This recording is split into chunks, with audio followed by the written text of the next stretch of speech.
Hiya, Watchtower Data Puddins! So, yous might remember that a couple months ago I kinda laid a big reveal on ya. I am non-binary.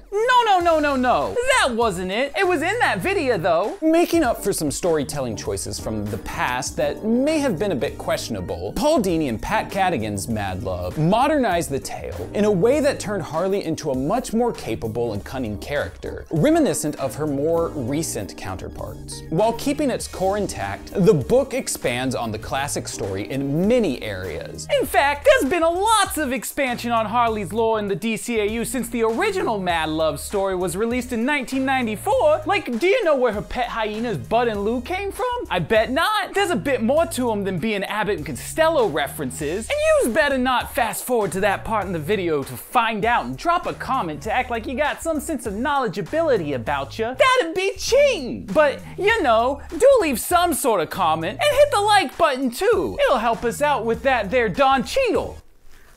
I mean, algorithm. So, this is weird, right? This is my first video where I'm out and out dressed femme since my coming out piece back in June, and while I felt entirely comfortable telling you all how I see myself, my defenses are still up to a point where I feel like actually presenting in that manner has to be done under the cover of some sort of over-the-top jokey persona. That bit with me trying to copy Harley's voice and speech mannerisms went on a lot longer in the original draft, but that's not really how I want to do this, and thanks to James for telling me not to. Anyway, a while back, I saw this schmuck on Twitter, right? And he was trying to do that thing that toxic gatekeepy comic book fans do from time to time. You know, belittling someone else for not knowing a thing that they know. Except the thing they were claiming here was that they were a fan of Harley Quinn before Batman the Animated Series came along and catapulted her character into the popularity she has today. But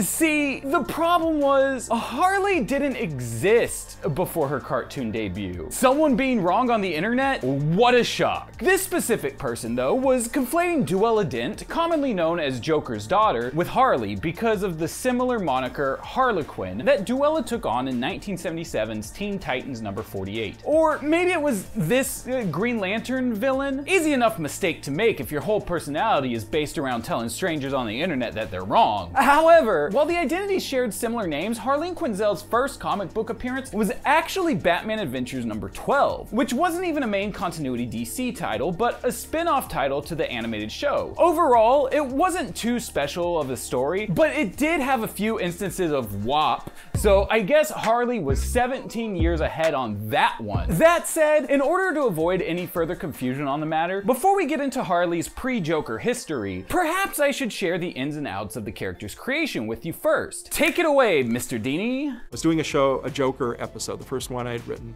and I wanted the Joker to have a gang, and I wanted there to be a girl in the gang. Well, it would be good if he had somebody to play off of. So Harley came, you know, it was sort of like a one-shot character.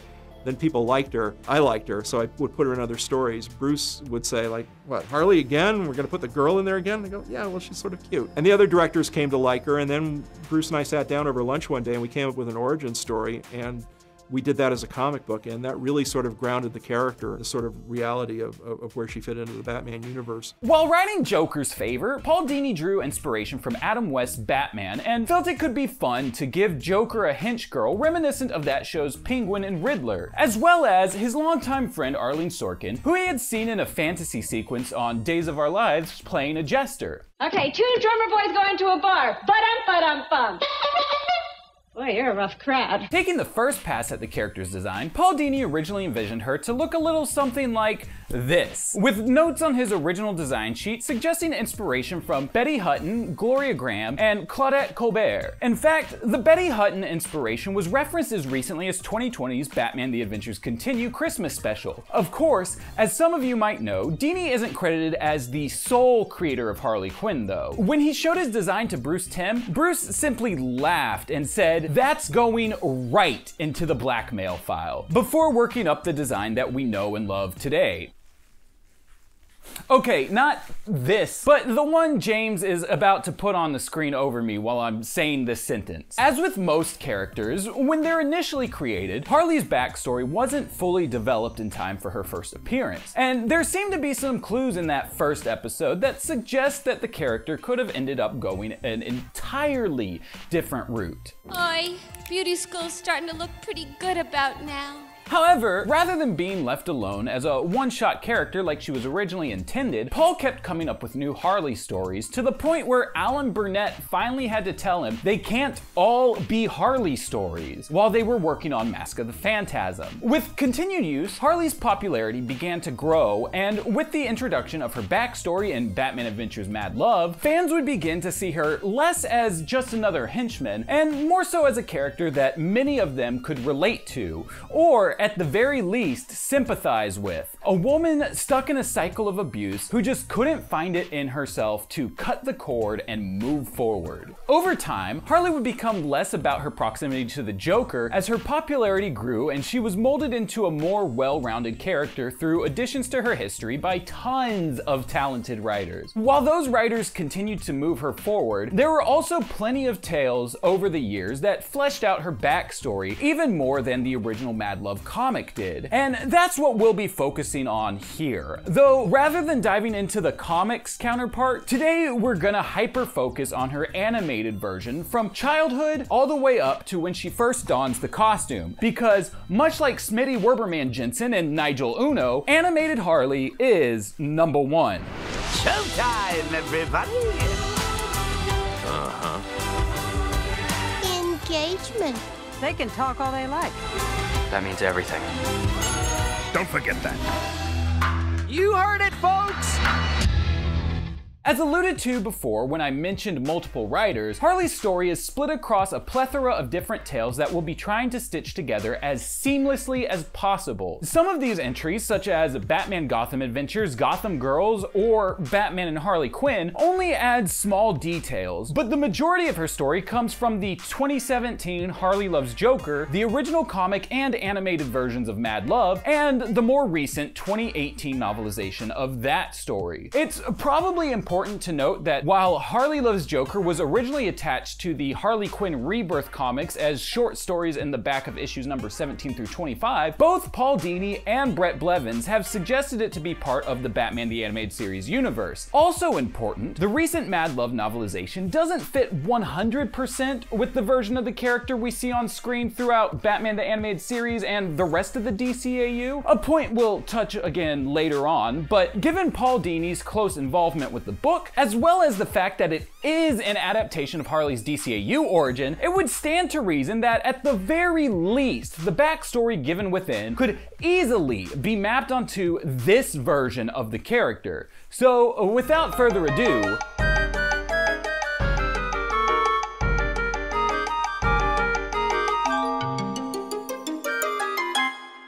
Harleen Quinzel was raised in a Jewish family with 3 younger brothers, Ezzy, Barry, and Frankie. Her mother, Sharon Quinzel, and her daddy, Slick Nick Quinzel. Her grandmother, Fran Quinzel, seems to have been around for part of her life, but it's unclear exactly when she passed away. Hey, Doc, when you get to heaven, you should look up my booby. Fran Quinzel. She's super nice. I think you two would really hit it off.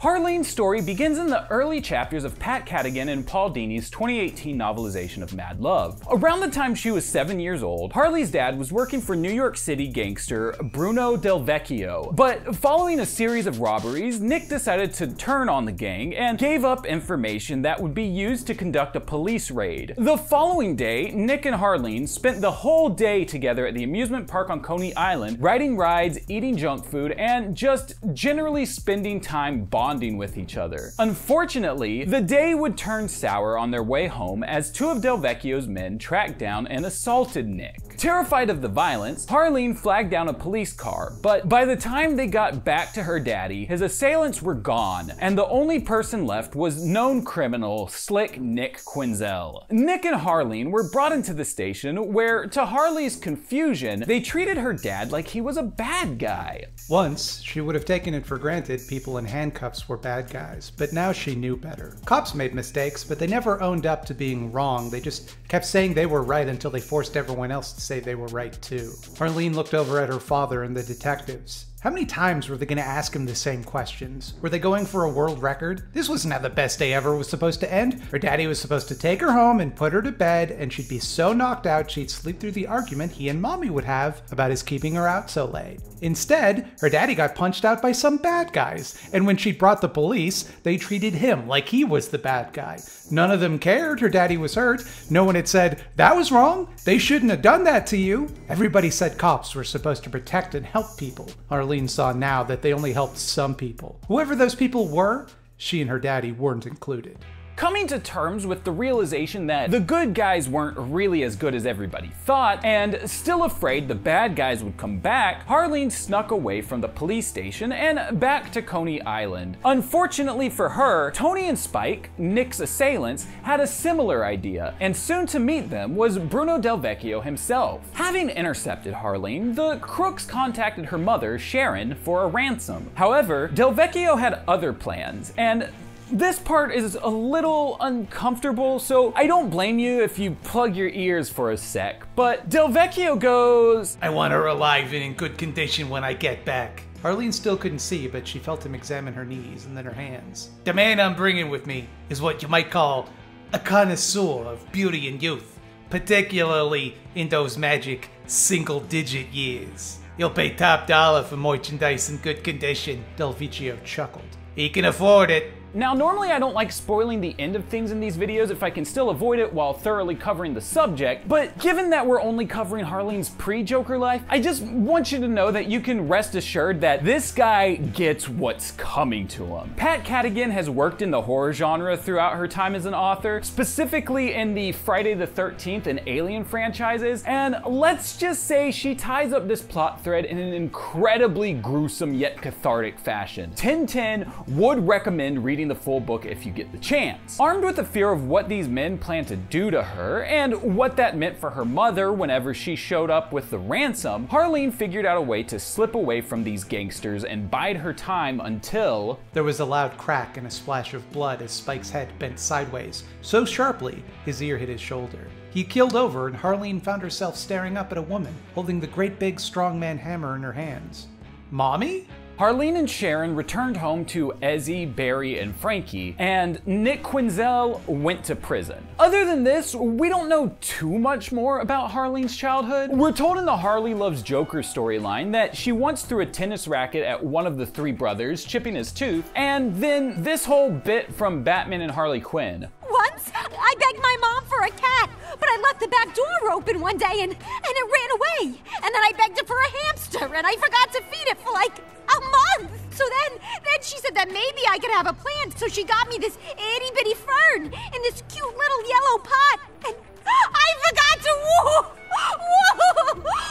water it. Otherwise, we've got to fast forward about 10 years to a gymnastics competition. Her senior year of high school, the decade of training she had undergone finally paid off. But with Nick in prison, that unfortunately meant Sharon had to work 60 hours every week across 2 jobs in order to take care of Harleen and the rest of the family. So while this was her biggest competition yet, with a college scholarship on the line, none of Harleen's family was in attendance. Despite her anxiety around the whole situation, her performance was given a perfect score from all of the judges. From here, it was off to Gotham State University. Oh, but first, senior prom. Lousy, stinking, stands me up for senior prom. That's enough. We'll return in just a moment, but first, a word from our sponsor. Hey dudes, we're selling out. That's why I got my face all over me. Face here, face there. I even got my Instagram handle on my hat. I just wanted to pop in and say thanks to y'all that support us, whether it be through buying merch with our dumb... All right, go off, King, or giving us Patreon subscriptions. It's really helpful because this video cost me like $200. That's a lot of money. I wanted to specifically say thanks to Brad G, Dusty Minix, and Riderless Nut. I wish there was a sissy cam. For all upping your Patreon pledges, super appreciated. And we got these people that we're supposed to be saying in every video. To Aaron Young, Cameo Shadowness, Luke Mears, and Robert Sterling. I love y'all, all of y'all. Sissy's waving like, yeah, you're good, get out of there. Greetings, Gotham, and Merry Christmas. I hope you're watching Batman. Now, like I mentioned earlier, so far I've been filling in a lot of gaps in Harley's history with the novelization of Mad Love from a few years back. But this part is where things start to get a little muddy. As you may recall, while it didn't make its way into the on-screen version of the story, the original comic version of Mad Love included these 4 panels suggesting Harleen made her way through college by sleeping with her professors. Personally, given that Batman is the one who narrated this version of the story, and Bruce Wayne went to the same university as Harley, I've always thought it would be pretty funny if he had tried to date her and she turned him down, and now all these years later he has that whole slut vibe about her that some dudes get when they don't get what they want out of a woman that they're interested in. I warn you, I'm not a man who gives up easily. But since this was brought back around in the Gotham Girls comic series, I think we were supposed to just accept it as true at the time. And hell, we even did a whole video a while back about how that list of professors may have included none other than the Scarecrow, Jonathan Crane. Thing is, unlike how this was axed from the animated adaptation, in the novel, it's retconned entirely. Once in a while, she got a not-so-good vibe from a professor, and immediately understood they'd have happily traded sex for a grade. After a couple of unfortunate experiences, she learned what signals to watch out for and how to stay several steps ahead, steering the situation. She used the term manipulate. They required more effort, but she eventually came away with an A without even taking her shoes off. So, given that there's more story to work with here, and the novel makes callbacks to the Harley Loves Joker comic series, we're gonna focus on this version of the college story for the video. Besides, I'm not dumb. Really, you can't get a job at Arkham unless you got something on the ball, you know? God, I'm not a very good Harley voice actress, but you know, Warner Bros. Hit me up. When she left for med school at Gotham State University, Harleen felt a sense of freedom that she didn't have while living at home taking care of 3 younger brothers while their mother worked. And with this freedom, she could finally go from being Harleen to become Harley.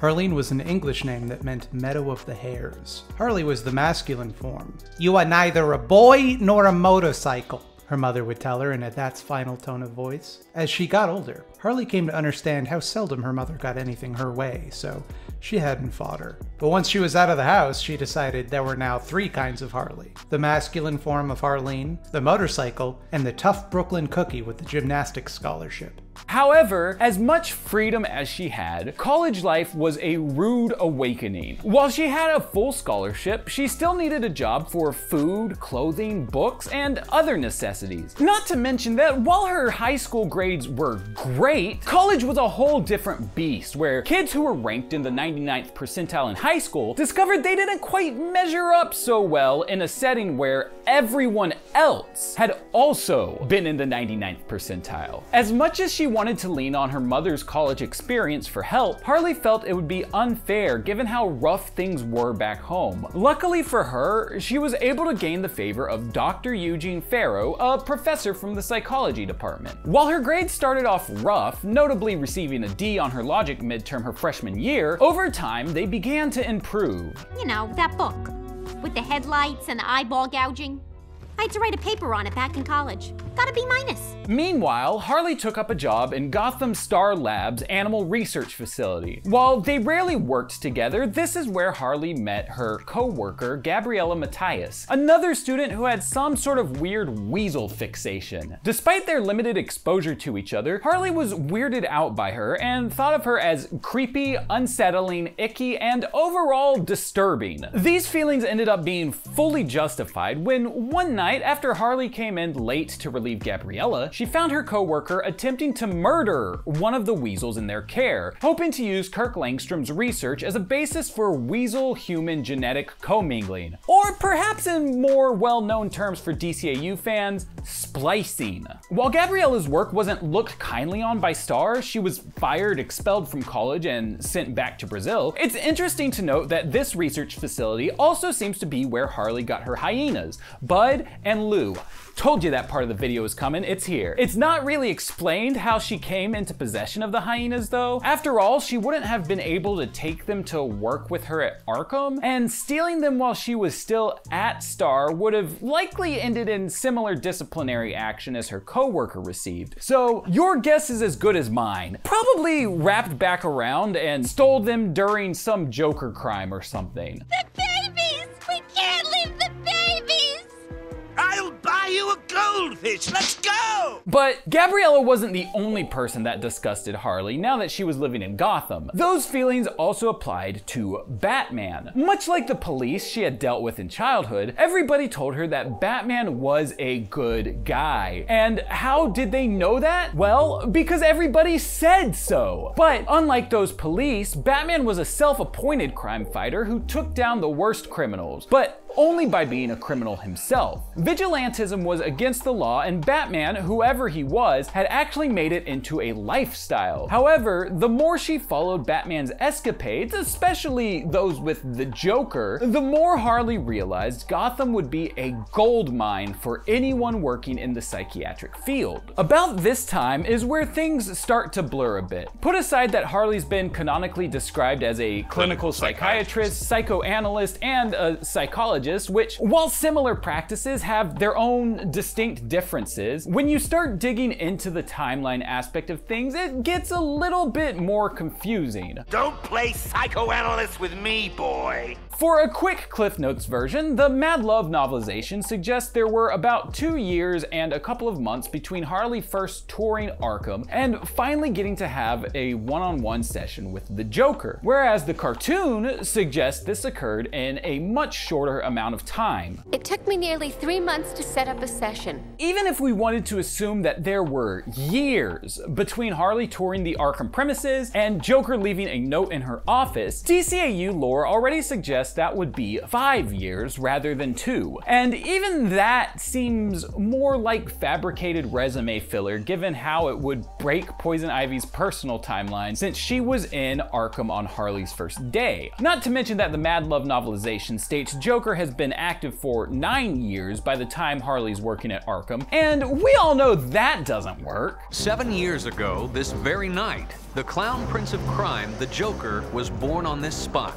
So, for the sake of simplicity, we'll be breaking away from the 2018 Mad Love novelization from here forward, though I highly suggest you give it a read. It is very, very, very good. But if you have trouble tracking a copy down, you can always head over to our side channel, The Pod Tower, where we've archived my live read-through of the book. Okay, so you know the drill here. Harley got a tour from Joan Leland, who suspected she wanted to use the experience to cash in and write a book. Well, she did. Actually, she wrote 2 of them. Psycho Killers and The Women That Love Them Too Much, and I'm Okay, You're Okay, He's Kind of Weird. Or maybe she didn't. She calls herself a first-time author 4 issues later, but both of these stories are penned by Ty Templeton and part of the same story arc, so I don't know. You try to make heads or tails of...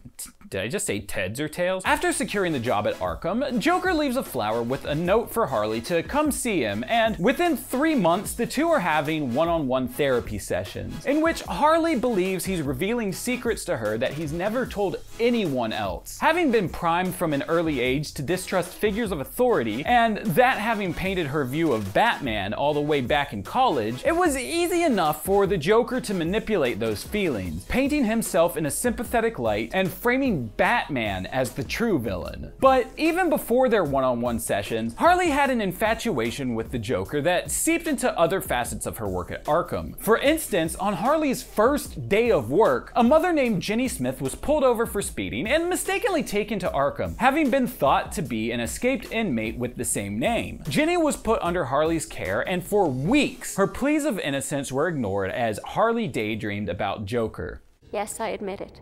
As unprofessional as it sounds, I had fallen in love with my patient. Pretty crazy, huh? Of course, this love was only a one-way street, as the Joker was still very much the same independent wildcard he'd always been. Escaping for a week and going on a murder spree, Harley was left alone to be anxious over his safety. That is, until he was returned, beaten and bloody by Batman. Publicly revealing her feelings for her patient in front of her co-workers, Harley was left no choice but to adopt the Harley Quinn personality that Joker had pointed out put a smile on his face and bust him out of Arkham herself.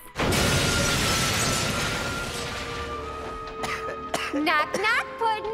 Say hello to your new, improved Harley Quinn. From there, the rest is history. You know, doing character history videos like this kind of reminds me of the old days with The Vanishing Point. I mean, sure, this isn't a timeline per se, but I'm stitching together a story from multiple different kinds of... Oh, what the figgy puddin' is all this about? Aw, shit. I didn't even get to put out that stinking timeline video on the Harley Quinn animated series. Perhaps you will become something amazing. And perhaps we will become something amazing together. I would like that. I would like that very much.